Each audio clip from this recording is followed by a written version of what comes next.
Welcome, everybody, to episode 5 of the Family Movie Night podcast, where we want to help you and your family have better conversations around the content you consume. My name is Nathan, and I am joined, as always, by my fantastic co-host, the greatest postal worker I know, Mr. Donnie Dorsey. How are you doing, Donnie? Just trying to deliver happiness. That's right. Just joy and happiness in your tiny short shorts. That's all it takes sometimes. And of course, our second co-host here, my good friend, Mr. Sawyer Hewlett, the greatest Santa I've ever known. Yeah, that is definitely not a funny joke, because I would kill for that beard, but I'm not holding my breath on that. So well, that's the way it works, And then of course I am the jolly fat man himself, and we are so glad to have you guys joining in with us first. But Donnie, what do we actually do on this podcast? Well, on the podcast, we encourage every family at Community Christian Church to have a monthly movie night to help you and your children build memories, start conversations that will actually matter. So the goal of our family ministry is to help you raise your children to love Jesus and his way of life. So above all other things, we know that critical to that is for you to have a routine, regular time of connection and to have some shared experiences that will help you build stronger relationships. And movie nights are a great opportunity to do that, because movies are not only an easy way to share laughter and joy together, and even sometimes things like fear and sadness in a safe environment, but they give us a chance to talk about what matters most to us in a way that is meaningful and memorable with our children. On this podcast, we not only recommend that you just share movies that you could watch with your children on a monthly movie night, but we also want to give you some ideas of meaningful conversations you could have with your children during or after the movie. Today, we are actually talking about a great film that is available on Netflix, 2019's Klaus. But before we get to that, Sawyer, tell them what else they need to know about this podcast.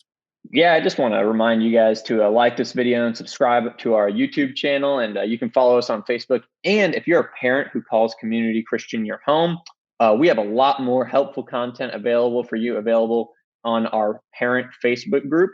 All you have to do is go to our Facebook page, click on the tab that says Groups, and find the Community Kids Parent Group. If you click the Join Group button, you'll get regular updates about events for your family around the church, as well as articles, videos, and content that will help encourage and inspire you as a parent as you raise your children to love Jesus. We hope to see you there.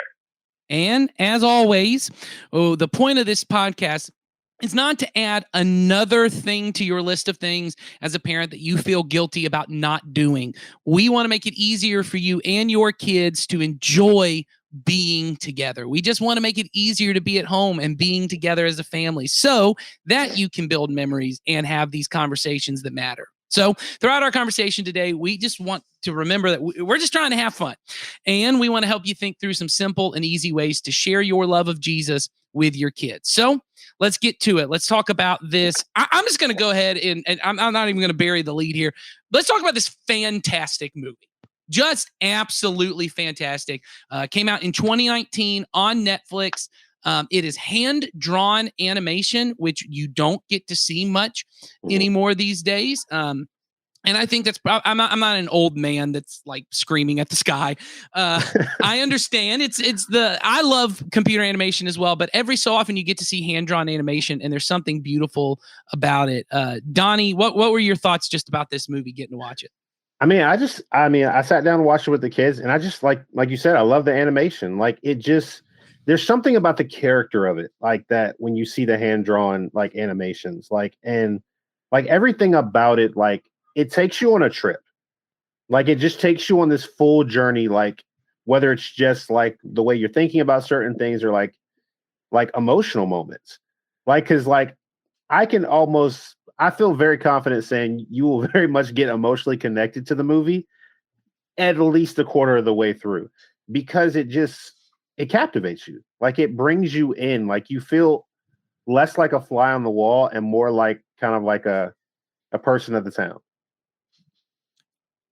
Sawyer, what are your thoughts, man? I totally agree with what you said, Donnie. Yeah, I agree, Donnie. I loved pretty much everything about this movie, from the animation to the story. I really love this story. This is a story that I was not expecting to be told.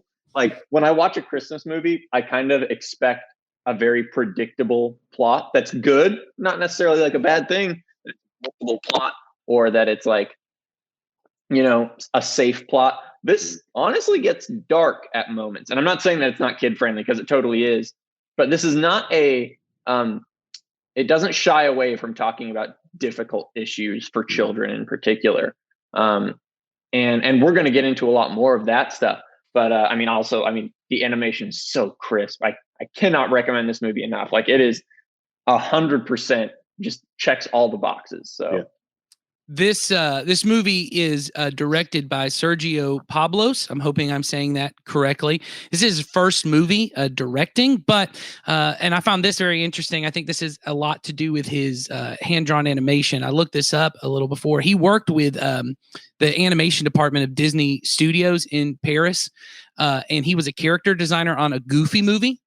Which is a fantastic movie. He worked on that. He worked on Tarzan, Hunchback of Notre Dame, Treasure Planet, some of the last hand-drawn animation movies they did. In case you don't know, I believe Treasure Planet was the movie that shut down the hand-drawn animation department of Disney Animation. That movie came out, and it shut it down. They had two other movies that came out afterwards, Home on the Range and Brother Bear.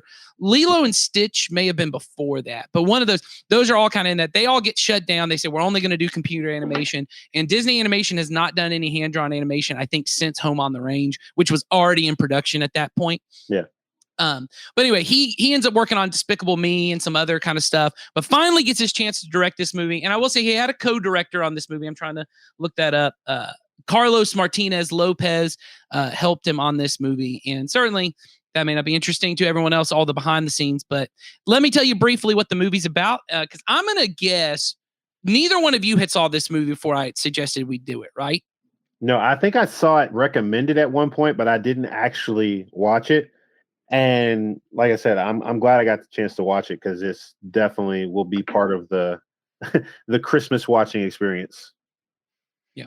So I think probably a lot of parents haven't seen this. So I'll kind of briefly give you a synopsis. And we're going to try really hard not to spoil too much of this, because I think a lot of people haven't seen the ending. But it's pretty traditional. You can probably figure most of it out. Mm-hmm. But the film is about Jesper Johansson, or Johansson. I can't remember how they pronounced it, but he's a lazy, spoiled son of the Royal Postmaster General.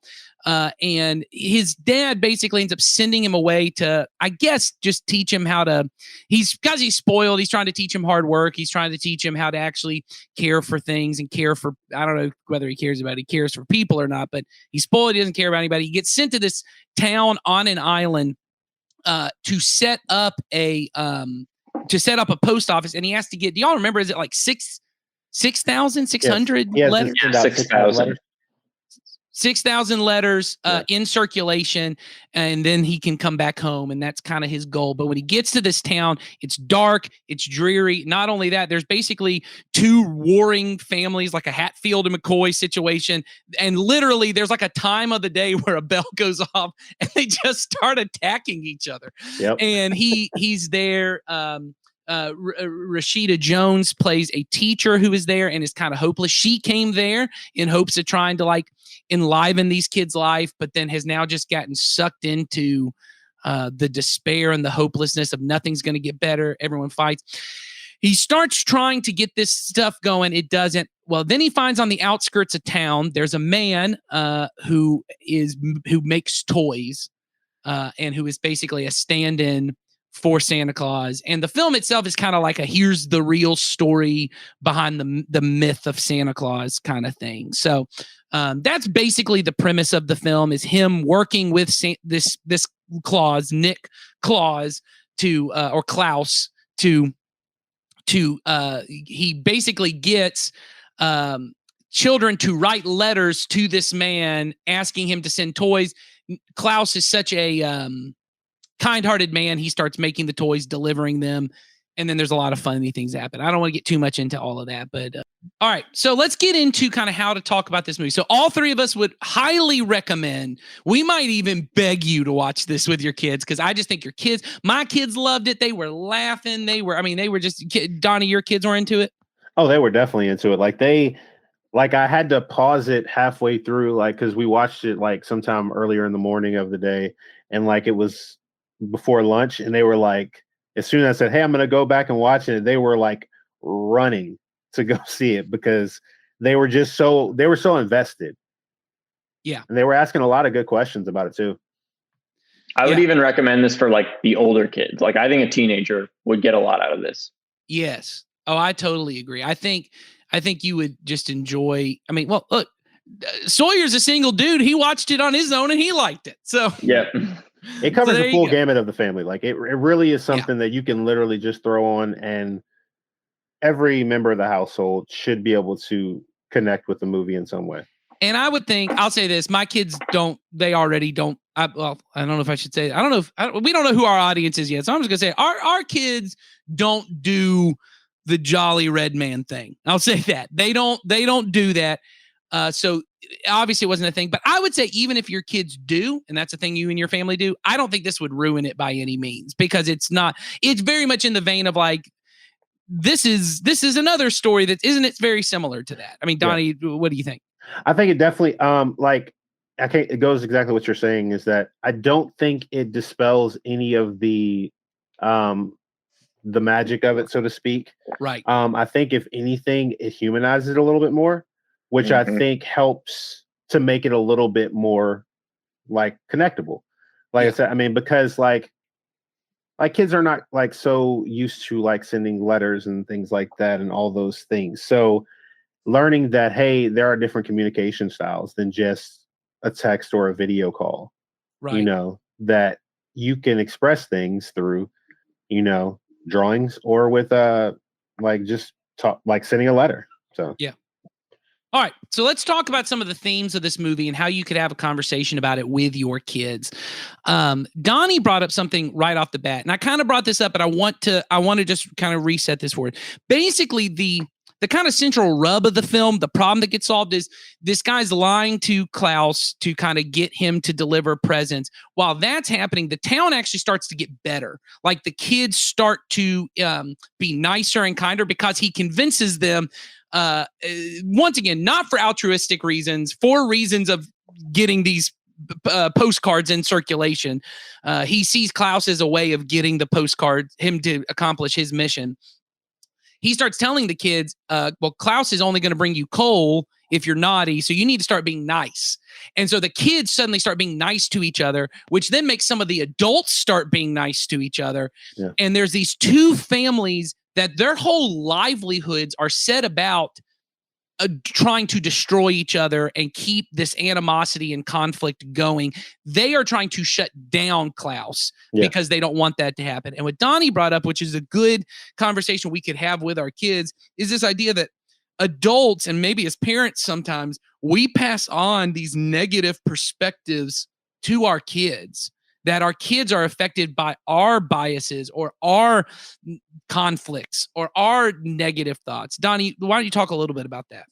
Yeah, because I think the movie definitely touches on those things, because a lot of the reasons why the kids do the things they do is not necessarily because they want to.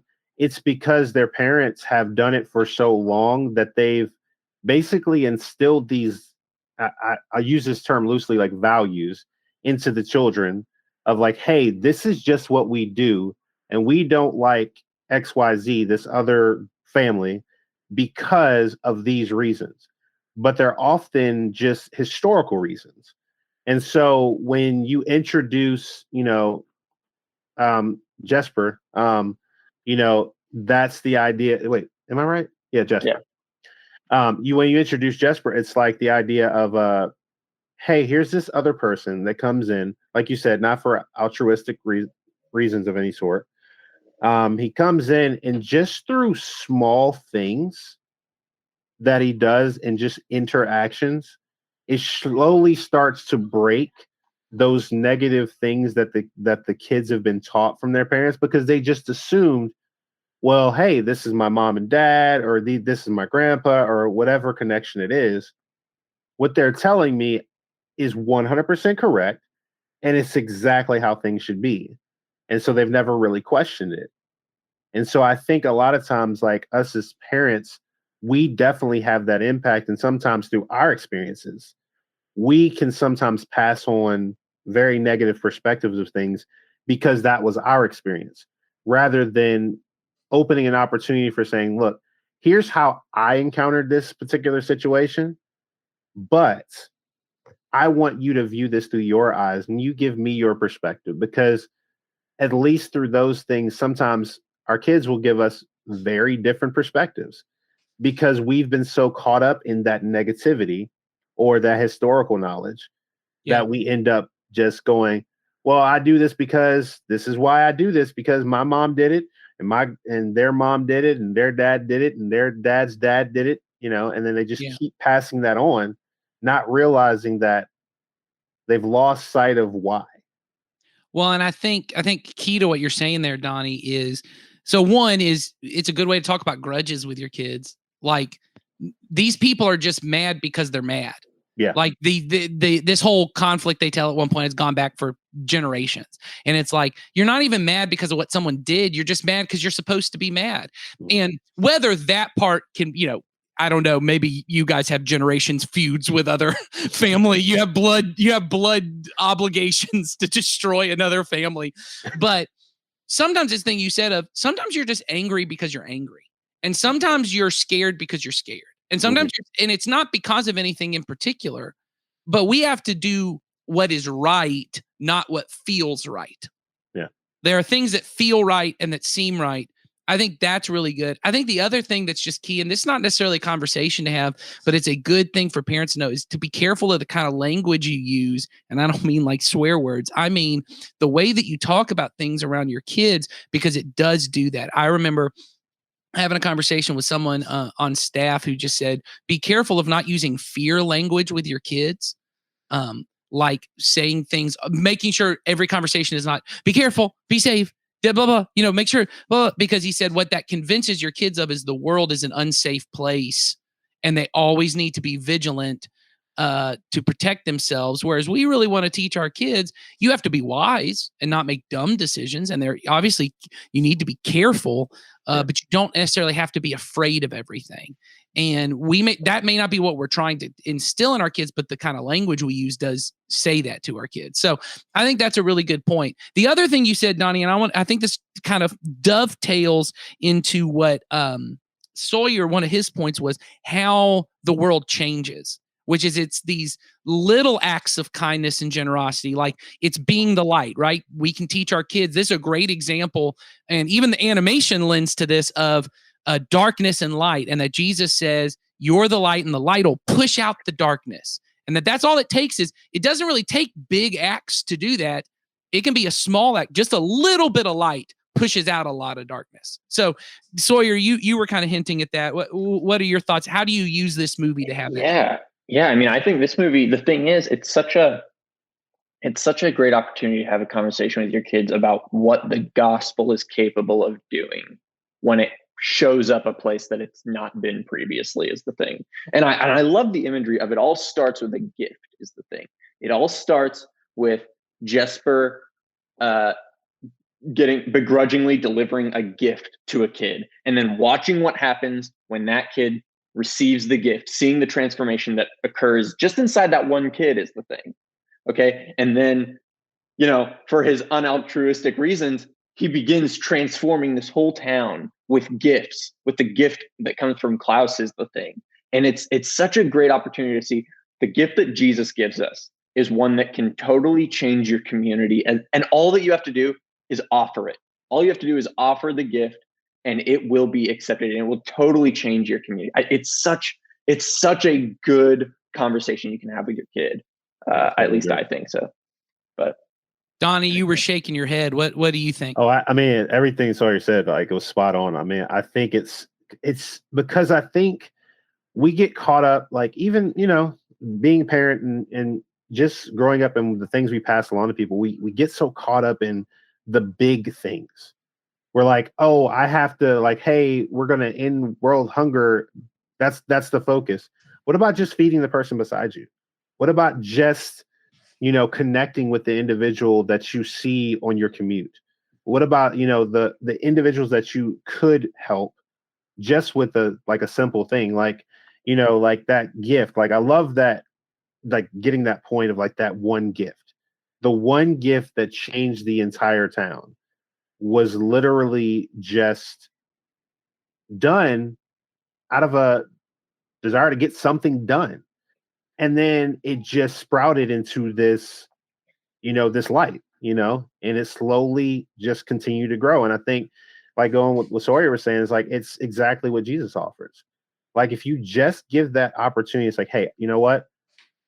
I'm offering you this gift that was given to me, and I want you to pass this along. And naturally, I love the fact that it naturally passes along. It wasn't like, hey, you have to do this. Now you have to do this. It was just this natural progression of going, hey, so you got that? Wow, cool. How'd you get that? And it becomes these conversations. Like, it's not just the gift. The gift stops being the focus, and it becomes the relationships and the conversations and the connection with each other. Yeah. Well, I think that's huge. And what you see in the movie itself, which I think is just, this is just the way my brain works and how I enjoy things. I love that the town starts physically dark. Like there aren't any lights, it's just a dark town. And as Donnie mentioned before we started, there's just hopelessness and despair.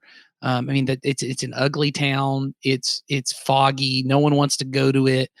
And once he gets there, they start having reasons to fix up the school. And they have reasons that kids want to learn education, right? They have, because they want to learn how to write their name. They want to learn how to do this. Like these little beautiful images of like these kids that are growing and changing the town, is people are getting lighthearted. These people who once were keeping things to themselves. It begins with a guy giving a gift for the wrong reasons, but he did the right thing for the wrong reasons. And then suddenly people start doing right things for the wrong reason, because they're just wanting gifts, right? We talked about that to our kids of, hey, you know, people are doing the right thing, but they're doing it for the wrong reasons. But then we actually see them change. They start doing the right things for the right reasons. Yeah. Right. You see that old man at the one point who like breaks down the fence to let the kids come play, and he builds that thing. And it's like the town, there's so much life brought to the town that is from this. And I think that's huge to teach our kids, which is, and you know, Dr. King was the one who said it. Darkness doesn't drive out darkness. So it's only light can do that. And so when you see a problem in a world, when there is this conflict, when you have this anger inside of you, you're not going to get that anger out by being more angry.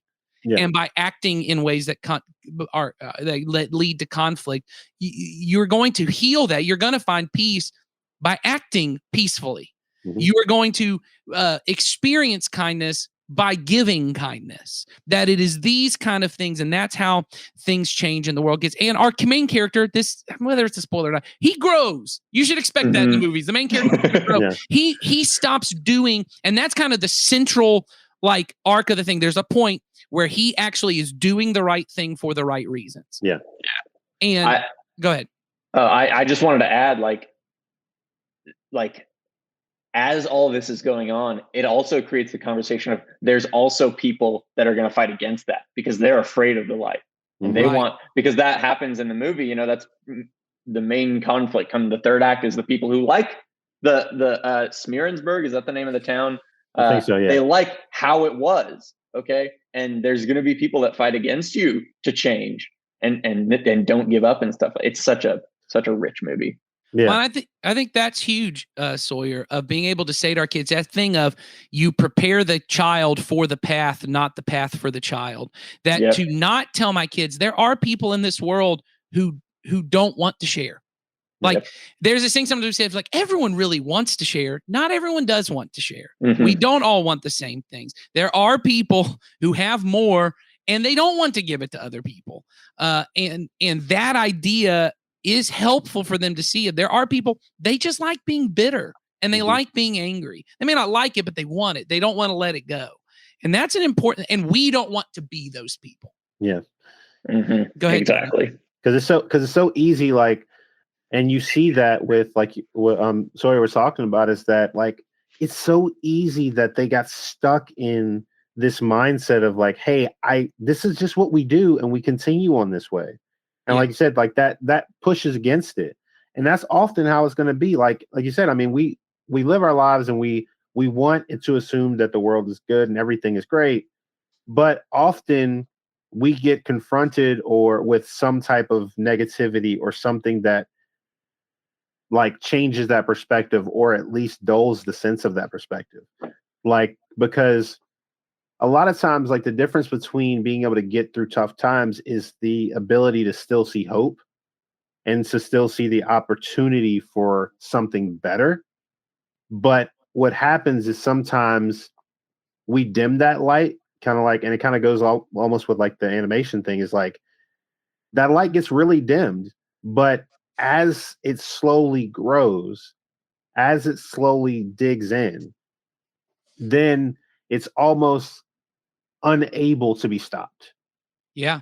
Because you can, like, there are going to be points where like people are going to be like, hey, I'm just against that. And you're like, you know what? That doesn't mean I'm still not going to continue to try and show you the light. Yeah. And if you choose not to, I understand. But that doesn't change how I feel about you. I'm still going to continue to spread this light. And then you just see, and so it's almost kind of funny when you think about it, is that the light encompassed the darkness. Like it captured it. If you look at like how because eventually it was like, hey, now you're in the middle of it. So you're either going to have to fight harder to keep the darkness, or you're going to get to the point where you're going to go, you know what? Maybe this isn't how I want to do this. Maybe this darkness that I've lived in for so long is not, thing. And I think that's an important thing with the kid for teaching the kids, is that having that conversation of don't lose hope just because things don't go exactly as you plan. Yeah. Because there's still an opportunity that's available. It's just making that next right decision. Well, and there's a lot in this movie that we could keep talking about, but I want to try and just help parents as we're kind of wrapping up here, really see how to have these conversations. The number one thing I think that's important for disciples of Jesus to have around this is that Jesus is the light of the world. Jesus has called us to be the light of the world, but we can only be the light of the world if we let Jesus shine through us. Like, what really made when they started cooking with grease was when people started doing kindness for kindness sake, not being kind to get something in return. The way I said it to my kids was, there's a difference between being nice and being kind. Being nice is when you do something kind to get something in return. Mm-hmm. Being nice is, I do something good for you so that you think well of me, or I do something that's polite in public so that everyone thinks a certain way about me. But being kind is, I do what's best for you that you can't do for yourself, even if it's not something you're going to be happy about. And so I think saying that's when things started to change, was when these people started to do that. And as followers of Jesus, we do that by living like Jesus. Mm-hmm. That, as John 1 says, that the light shone in the darkness and the darkness couldn't overcome it. That's just the nature of light. Darkness does not spread because darkness spreads. Darkness spreads because light's dim. Yep. Light by its nature pushes out the darkness. And when someone stops shining the light, when the darkness doesn't come in because suddenly the darkness wants to come in. It only comes in when I turn the light switch off. Yep. Or when I blow out the candle.